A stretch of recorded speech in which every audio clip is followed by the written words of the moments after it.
Hey guys, welcome back to the channel. This is your host, Christopher Corey with Shadows Techland. So, since quarantine and everything has started, I have gotten a lot of questions, seen a lot of questions in various groups that I belong to about starting a plex server. Wanted to go over a couple things more in depth due to the fact that there seems to be either a misconception or possibly just not enough knowledge, whatever the case may be. I wanted to clarify a few things and kind of go over a couple things again. So let's start with a basic overview of transcoding.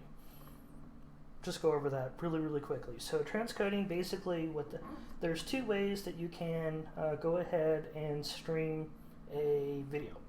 Direct play, meaning whatever the quality that the video was made at, the device or client that it is being played on, whatever that client may be, can handle that said quality, bitrate, etc. So it plays it direct, no converting needed. Transcoding, basically what that is let's say you have a 1080p movie, really high end, like let's just call it like a 20 gig MKV. Pretty decent quality, but your client just doesn't have the power to play it.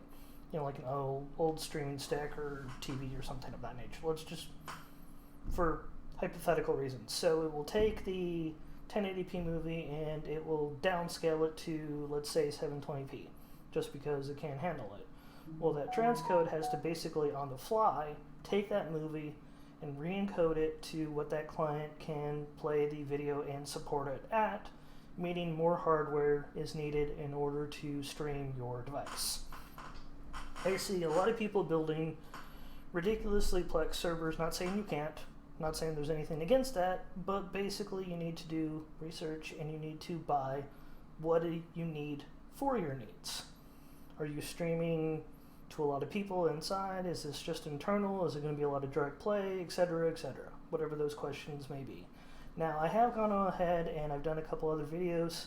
One of the videos that you can check out is first building a plex server, what I should know. I do have that video in my library. I will link that in the description. That way you guys can go back and look at this. But what I wanted to give some clarification in, because not everybody knows, is I've seen a lot of people that will go and they'll go straight to a Quadro, which is like a $400 to $800 card when you don't even need it. Now, one of the things I wanted to give as an example, obviously your mileage will vary depending on your quality, your bit rate, how many movies you have, your internet. There's a lot of factors to consider.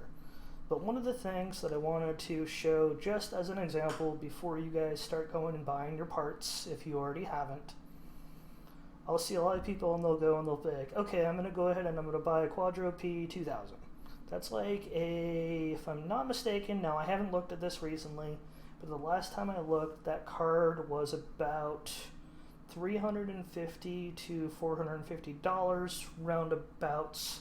It could even be more now because, unfortunately, with COVID and the situation, it has made things very hard to come by, and it has jacked up a lot of pricing, so I'm not sure exactly what the prices are. But I digress. So it's about a $300 to $400-ish card. Let's just call it in that range, just because I'm not entirely sure at this point in time. I know prices have changed and things are kind of crazy right now. But what I wanted to say is you can go ahead and you can get a GTX 1660, a 6 gig video card, if you do the 1660. That card, when I got it at Christmas, was a $300 card. Right now, let's just look as an example. So P2000. So $350 to, let's say, $500 card, depending on if you go to like Dell or eBay or things of that nature, depending on what it is exactly you get. As I said, the prices haven't changed dramatically, but if you go ahead and you look at a 1660, not even a Ti because you don't even need it, $250 card. Done.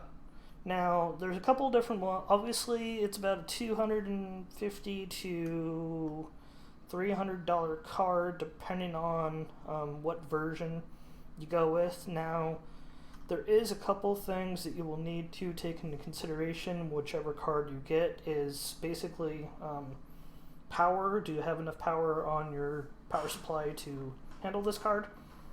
And space. Can your case do a 1, 2, 3 slot card, and how many fans you can do?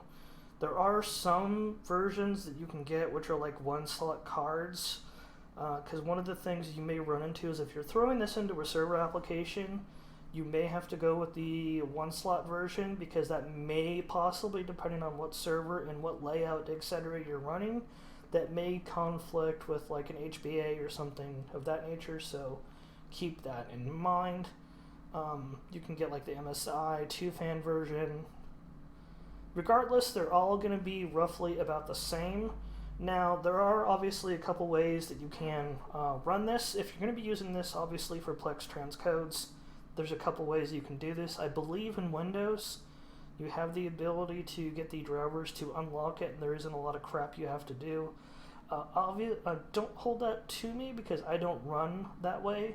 The main ways that you can do is through Windows. You can do it through Linux. I believe, at least the last time I looked, the only way that it was supported was Ubuntu and a VM, but there was a lot more preparation you had to do in order to get that working, but they have done a lot to streamline that. And then, of course, the other way is running like either Unraid, which is personally what I do, through a Docker container, or you can pass through the video card into a VM, and you can do it that way, or you can do like FreeNAS through like a Docker container, and you can do it that way. When it comes to Unraid, they've made it really super easy. In the community application store, they have what's called NVIDIA. You install that, and that does a lot of the drivers and a lot of the packaging crap that needs to be done in order to unlock that and get that going. I will leave a video in the description for that as well, but I kind of digressed a little bit. Basically, I will leave a link in the description for this as well. Now, keep in mind, this chart isn't like God, but it is definitely a very rough guideline that you can go by. Now, one of the stipulations is it has to be an NVIDIA card. At this point in time, AMD is not supported for using the video card for transcoding, at least that I'm aware of. I haven't seen any information that it seems to be an NVIDIA only at this point in time. Depending on which card you go with, you need to make sure that you get a card that is in this list that is supported. There is a lot of cards that are supported in this list.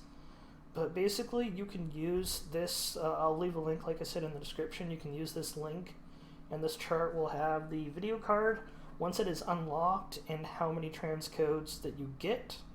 But as an example, like I was going over pricing when I kind of digressed a little bit, P2000 5 gig video card for $350 to $500. That gets you 17 transcodes. Obviously, your mileage will vary depending on if it's 264, 265, bitrate, quality, etc. Or you can get a 1660 video card with 6 gigs of RAM, newer card, newer architecture, and it gives you 20 transcodes. Now, I have a pretty large group that I share with, a little bit more than some people, a little bit less than some people. You can get crazy in your setups. I've seen upwards of 12 to 15 streams, and I think I was only hitting 3 gigs out of the 6 gigs of VRAM. So obviously there's plenty of room. I'm basically going to run out of upload speed before I run out of compute speed at this point in time, because I have enough power, dual Xeons, with a 1660 unlocked that does all my transcoding on the GPU. So basically what I'm trying to say in layman's terms, after a lot of ranting, is basically look at this first before you go and you build your server, and make sure you're getting a card that works for your needs. You don't need to go out and you don't need to buy a Titan or something crazy of that nature if you're not going to be sharing with a lot of people outside of your network. If you're only doing 2 or 3 streams, you probably don't even need a 1660. Basically, that's all I'm trying to say, is build within your needs, build within your budget, and go from there. Hopefully this helps you out. I'm going to leave links in the descriptions for my other previous videos. That way you can play catch up if you do need to. And hopefully this will help you out, and hopefully this will save you money in the long run and not buy something that you don't need to use. If you have any other questions, I do stream on Twitch every Monday, Wednesday, Friday.